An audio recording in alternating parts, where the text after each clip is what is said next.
सरसंघचालक मोहन भागवत यांनी मोदींना खडे बोल सुनावल्यानं विरोधकांना हर्षवायू झालाय। काँग्रेसनं यावर सावध भूमिका घेतली आहे, तर सरसंघचालकांच्या वक्तव्याचा विपर्यास केल्याचा दावा भारतीय जनता पक्षानं केलाय। सविस्तर पाहूयात।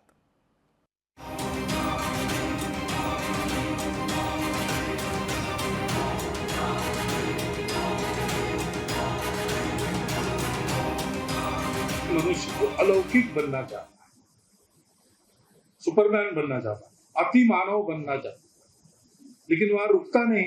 उसको लगता है कि देव बनना चाहिए, लेकिन देवता कहते कि हमसे तो भगवान बड़ा है, वो भगवान बनना चाहता है। सरसंघचालक मोहन भागवत यांनी काही लोकांना सुपरमॅन मग देव झाल्यासारखं वाटतं अशा शब्दात पंतप्रधान मोदींना सुनावलं होतं।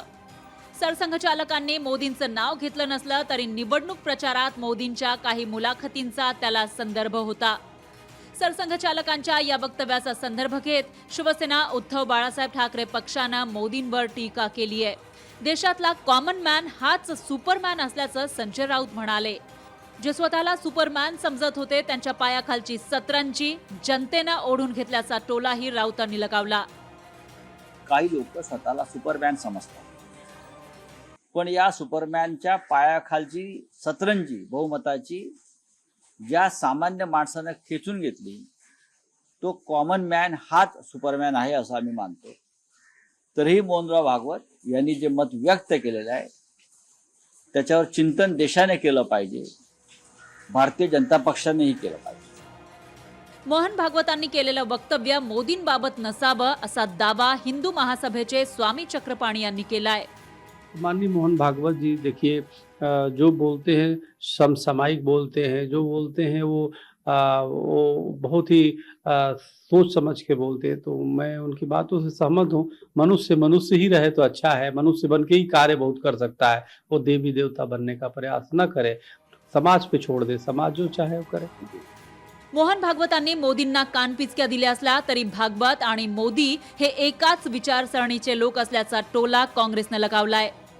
और असली पाठशाला मैं इसकी यूनिवर्सिटी अगर कहूँ तो आरएसएस राष्ट्रीय सेवक संघ है, जिसके मुखिया मोहन भागवत। मतलब इनका काम है यही तरीके से कि नहीं, ये पहले चीज़ों को आगे बढ़कर गलत काम कराते हैं, फिर उसको फिर उस तरीके से उसको पटाक्षेप करने का कार्य करते हैं। ये पूरी तरीके से आरएसएस की मानसिकता के निकले हुए लोग वही ये सब काम कर सकते हैं। सरसंघचालकांच्या वक्तव्याचा विपर्यास केल्याचा दावा भाजपनं केलाय। जे मोहनजी बोलले नाही त्याचा अर्थ काढणे, नड्डाई जे बोलले नाही त्याचा अर्थ काढणे आणि योग्य पद्धतीने आपापल्या सोयीने दाखवणे, हा जो प्रकार सुरू आहे या प्रकाराबद्दलच नाराजी आहे।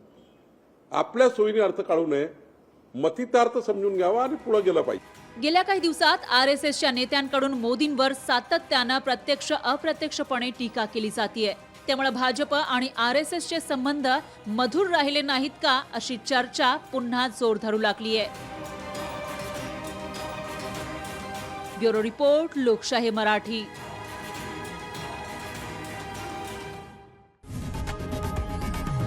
लोकशाही मराठी ऐका, पहा, जागरूक रहा।